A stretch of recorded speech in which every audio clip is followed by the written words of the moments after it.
Hey, Warrior Saints, glad to have you beautiful people with us today as we continue the discussion from yesterday a little bit differently. There is a beautiful line that St. Paul writes just after his verse that we looked at yesterday from Titus, where we looked at yesterday 3:9. Today, I want to look at verses 10 and 11 and talk about how we can make sure that we're not what St. Paul talks about. In chapter 3 of Titus, verses 10 and 11, he says the following: "As for a man who is factious, after admonishing him once or twice, have nothing more to do with him. Knowing that such a person is perverted and sinful, he is self-condemned." I'm going to tell you a true story. I had a moment recently where I was looking and watching for something to be upset with someone about. I actually had the thought process, all right, well, if they did it this way, then I'll be mad that they didn't do it that way. And if they did it that way, then I'll be mad that they didn't do it this way. And I started thinking to myself, what the heck's the matter with you? I am, in that moment, what St. Paul is warning you to be about. I am the contentious man. I don't want to talk about how we reprove contentious people. I want to talk about how we avoid being those contentious people. Father Chris said something yesterday about, start a conversation. Starting a conversation might start with a question.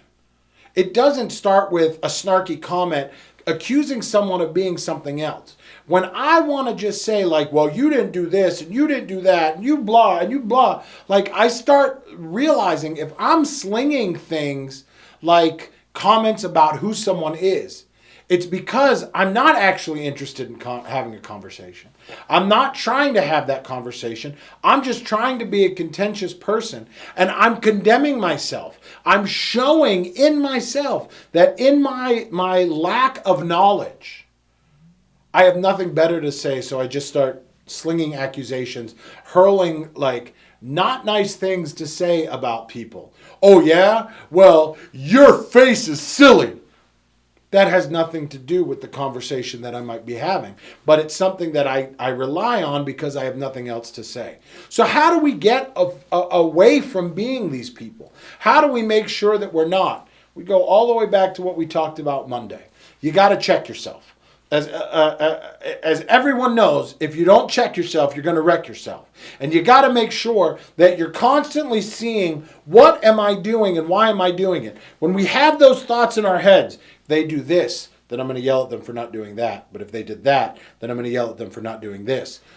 We're just walking around angry, looking for someone to give us an excuse to hurl that anger out at them and to get some zit popped and get the pus out in this really gross analogy that becomes who we are. Instead, I got to make sure that I'm doing what I need to be doing, that I'm working my life the way that I need to work my life. And if someone needs help, that I'm there to help them. If someone does something that I don't agree with, I can have that conversation with them. And then I need to figure out, how am I having that conversation? Am I asking questions because I'm actually interested, or am I just taking an opportunity to comment on someone's stuff so that I can show some type of diatribe about how smart I am? Or I'm going to start sending text messages to someone and blow up their phone in paragraph upon paragraph upon paragraph, hypothetically speaking, talking about things that have nothing to do with what I've started with, because I've run out of arguments and I don't actually have anything of value to add. And now I've condemned myself. Make sure, Warrior Saints, you are not condemning yourself.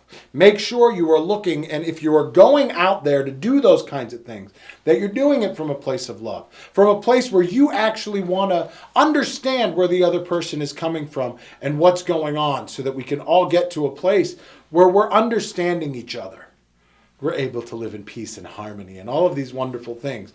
Or so that we're following God's commandments, because that's ultimately what we're striving to do. In everything that we do is work out how we can follow God's commandments. And you need to know what those commandments are if you're going to follow them, which is why we've got some great stuff available at warriorsaints.org, starting with Understanding the Bible, where you can understand the Word of God so that you can then put it into practice with our 6-part battle plan, and you yourself can live the Word of God, not becoming someone who is self-condemned, someone who is factious. We'll be with you again tomorrow. We can't wait to see you. Till then, keep walking on the way of the warrior saint.